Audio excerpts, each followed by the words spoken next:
Here we can see two very basic device which are actually we are going to randomly use while we are going to discuss second law of thermodynamics. One of them is heat pump and the other one is refrigerator. Already I have discussed regarding heat engine obviously. So heat engine, heat pump and refrigerator, these three devices we are going to discuss very frequently while we are going to enter in a new chapter, that is second law of thermodynamics. So after heat engine, we can basically while we have learned regarding a heat engine, that point of time we have seen that heat engine is a device which actually getting a heat flow from any external source, and obviously it will reject some amount of heat to a sink, and as a result of that interval between source and sink, that will be the amount of work done it will produce. Now coming to heat pump is also a cyclically operating device, just like the heat engine. It is also a cyclically operating device, and this device actually absorbs some energy from a low temperature reservoir. That at the time of heat engine was a device which actually absorbing some heat from a high temperature reservoir, that is source. But heat pump is basically absorbing some heat energy from a low temperature reservoir and reject that energy. Obviously some energy must be rejected, and that energy will be rejected by a heat pump to a high temperature reservoir, that means a source. Now when a heat absorption is there and heat rejection is there, obviously some amount of work done must be there. Now here we have already known know that if we want to absorb heat from any low temperature device, then it is not very easy to do. It is not a spontaneous process, because always heat can flow from a high temperature to low temperature. If you want to flow the heat from low temperature device to high temperature device, then some work done need to be supplied to that particular device. So in case of heat pump, we need to supply some amount of work from any external means by which that heat pump will operate. Otherwise it cannot do the job spontaneously. Okay, so as a whole we can say heat pump is a cyclically operating device which absorbs some energy from a low temperature reservoir and rejects that energy as a heat to high temperature reservoir when work is performed on the device. Okay, so I should write some basic information regarding heat pump, that it is a cyclically operating device, obviously cyclically operating device, first one. Then second information is that it absorbs some energy or some amount of heat energy from a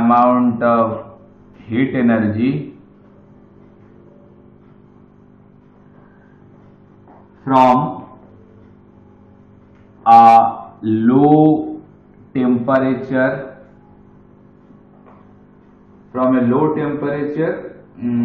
thermal reservoir. What is thermal reservoir? Already I have explained. Thermal reservoir, it will absorbing some energy, then it will reject that some amount of energy, obviously. So it rejects some amount of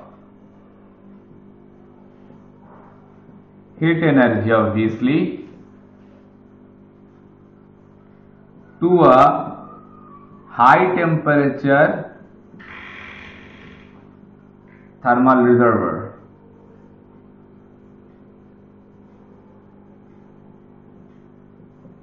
And if it doing that kind of activity, then it need to supply some amount of work to it. So that's why I can write that some amount of work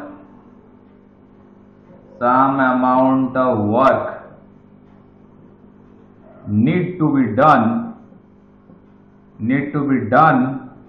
on the device. That means it will consume some amount of work. Okay, so actually the objective of heat pump is basically heating a kind of environment, heating. That means suppose in a winter climate condition, like in a country of Russia or Canada, they actually use the heat pump very frequently, because the temperature of the atmosphere is most of the time is very chilled. So they heat up their room with the help of this heat pump. That point of time, the heat pump is used to absorb the energy from the atmosphere itself and to reject that particular heat energy inside the room. So that way our room is getting heated with the help of this heat pump. Okay, so its objective, I can write that thing also. Its objective is to heat up the space in winter. That is the objective of using a heat pump. And obviously that point of time, while heat pump is working, it will absorb the energy. That means it will absorb the heat energy from where? From atmosphere. So atmosphere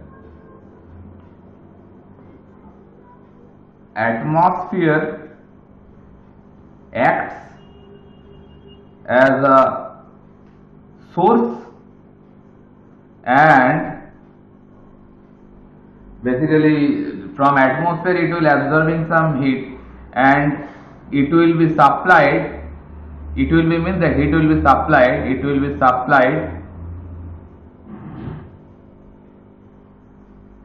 to room. So that is the sink. So in this particular heat pump arrangement, that atmosphere is working like the source and the room will be working like the sink. So I can make a diagram or block diagram, rather say, like of this kind to explain the whole process. Suppose this is a heat pump, obviously it is a cyclically operating device. So it is suppose a heat pump. It is absorbing energy from a low temperature reservoir like this one, that is T1, and absorbing heat of Q1 from there and rejecting that heat to the high temperature reservoir, assuming that T2 of temperature, and rejecting amount of heat is Q2. So obviously that T1 in this particular case is lesser than the T2. Mind it. So from low temperature it is absorbing the heat, and obviously Q1 is also less than the Q2. Okay, and the high temperature reservoir it is rejecting. So that way, that is the source and that is the sink, and it need to have supply some work to it. So that is the work done supplied to the heat pump. Understood. Now the objective of heat pump is just to heat the room. That is our room. So I can write, this is our room. Suppose you are using the heat pump to heat up your room, and that is the atmosphere, ATM. So from ATM it is taking the heat and supplying to the room. Okay, so that way if I want to quantify the amount of performance, what it is doing. So the performance can be find out with the help of one term that is known as COP. COP means coefficient of performance. So coefficient of performance for heat pump, what is that? That can be written by desired effect by net work done. Obviously it is a kind of efficiency you can assume. The efficiency always generally expressed by output to input. So desired effect is the actually output and net work done is the input, what it was supplying in. So in case of a heat pump, the desired effect, what is that? What amount of heat you are supplying, that thing. So you can write here Q2 will be the amount of heat supplied to the room, that is the desired effect for us. And the net work done, that obviously will be this one, W. So W can be substituted by, W is nothing but Q2 minus Q1, isn't it? So Q2 minus Q1, that is nothing but equal to W. So the final expression can be written like Q2 by Q2 minus Q1. Obviously Q2 is greater than the Q1 and T2 is also greater than the T1. So that is COP of heat pump, which is nothing but the high amount of heat divided by high minus low amount of heat. That is the efficiency, you can say. We never say that efficiency for heat pump, we say coefficient of performance for heat pump, and always that value should be more than 1, because always that Q2 minus Q1 value will be lesser than the Q2. So that's why always the COP of heat pump must be greater than 1. Now coming to the refrigerator. Refrigerator is just a reverse thing of heat pump. If we understand the refrigerator, just reverse the refrigerator, it will be heat pump. Or if you understand the heat pump, then just reverse it, then it will act as a refrigerator. Okay, just the opposite thing. That means the working principle of refrigerator and heat pump, they will be remain same. All will be same. Just one thing will reverse, that is the objective. Heat pump, the objective is to heat up the room, and refrigerator, the objective is to cool down the room. The process will be very same. So refrigerator is also a cyclically operating device. I will not repeat those lines. So that line will be same for here also. It is a cyclically operating device. Now in case of heat pump, it absorbs some amount of heat from a low temperature thermal reservoir. In case of heat pump. Okay. So in case of refrigerator, it is also doing the same thing. It absorbs the energy as heat from a low temperature body. That means suppose you have kept one jam or jelly inside of a refrigerator. Then the purpose of refrigerator will be, it will suck some amount of heat from that jam or jelly. So obviously it is absorbing, as a result of that jelly or butter, whatever you have placed inside the refrigerator, that will be getting cooled. So refrigerator also doing the same thing like this one. That means it is absorbing the heat, or it is suck out the heat from a low temperature body and reject that heat to a high temperature body. That high temperature body will be your atmosphere. Okay, so these statements, whatever I have written over here, they will be remain same over here also. Okay, it absorbs the some amount of heat energy from a low temperature thermal reservoir. Instead of that, only this part I will change. From a low temperature thermal reservoir, I should replace that one by a low temperature body. It will be much better to listen. You can write low temperature thermal reservoir, that is also a kind of thermal reservoir, but it's better to write low temperature body. Which body? Now whatever you are placing inside the refrigerator, from that particular body, refrigerator will absorb the energy. Okay, rest of the first part will be remain same. Now it rejects some amount of heat to a high temperature thermal reservoir. Now up to heat energy to up to this limit, it will be remain same. For the third statement, high temperature thermal reservoir, instead of that you can write it will reject the energy to the atmosphere actually. Okay, reject the energy as heat to a high temperature body, or you can write also high temperature thermal reservoir. Instead of that you can write also that high temperature atmosphere, or you can write the high temperature thermal reservoir also. Okay, you can write high temperature thermal reservoir. It doesn't matter. It is very same. Now coming to the fourth line, some amount of work need to be done on the device. It is very same. Here also same thing will be written. If you want to run a refrigerator, you need to switch on the electrical power by which a compressor will run. So that way you need to do some work on the refrigerator. That's why it is the very same statement, it will coming over here also, that some amount of work need to be done on the device. Very true. Now next one, its objective is to heat up the space in winter. That will differ here. That will differ. Its objective, that means that refrigerator objective, its objective is cool down the space. Cool down the space. It is used, heat pump is used basically in winter, but refrigerator you can use any time around the year. Any time you can switch on your refrigerator. Okay. So its objective is cool down the space. Okay. Comparing with the atmosphere. Agar atmosphere temperature 25 hai, so you can maintain your refrigerator temperature at 5 degrees centigrade or 10 degrees centigrade also. Okay. So that is the main difference between heat pump and a refrigerator.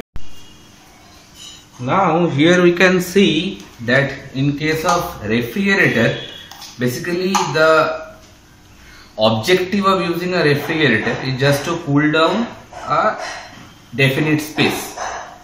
Okay, so that's why I have written over here, its objective is cool down the space. Okay, that space means inside of refrigerator, suppose you have kept some chicken or fish or something like, so that refrigerated space need to be cooled down. That's why I have written objective is cool down the space. And just reverse of that, the objective of heat pump is just the heat up the space. Okay, that is the basic difference between a refrigerator and a heat pump. And the source and sink, they are actually reversed comparing with heat pump and refrigerator. In case of heat pump, the source is atmosphere and the sink is room. That means heat is taken from the atmosphere and supplied inside the room. In case of a refrigerator, the source is the object to be cooled.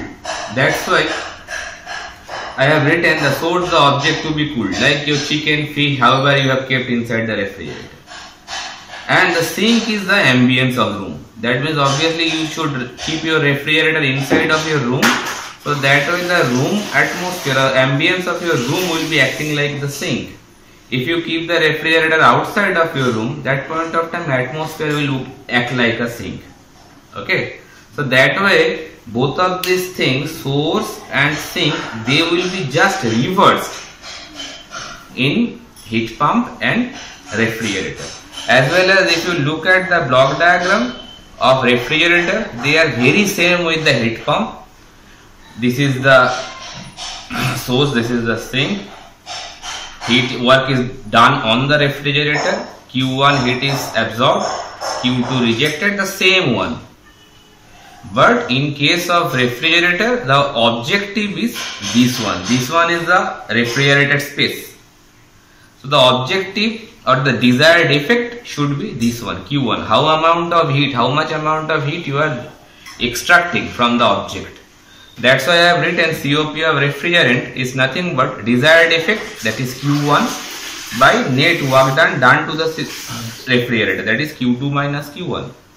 And you can see one thing, if you add 1 with this particular COP of refrigerant, that is the COP of refrigerator. If you add 1 with it, then you can again go back to the COP of heat pump. It's a simple arithmetical calculation. Q2 minus Q1 will come at the numerator, so both the sides Q1 will be cancelled. So it will be becoming Q2 by Q2 minus Q1, and that is the COP of heat pump. That's why I have written COP of refrigerator is Q1 by Q2 minus Q1, and if you add with it, then you can get back to the COP of heat pump. That's why this expression or this equation is very important for any numerical problem. If COP of refrigerator is given, so add with it 1, then you can get the COP of heat pump. As well as if COP of heat pump is given, then subtract 1 from them, then you can get back to the COP of refrigerator. And always one information should keep in your mind that COP of heat pump and COP of refrigerator both are greater than 1 always.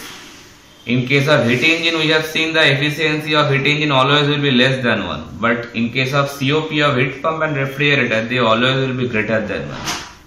Okay, so that is the whole thing regarding a refrigerator and a heat pump, and they will be very important while we are going to discuss regarding second law of thermodynamics.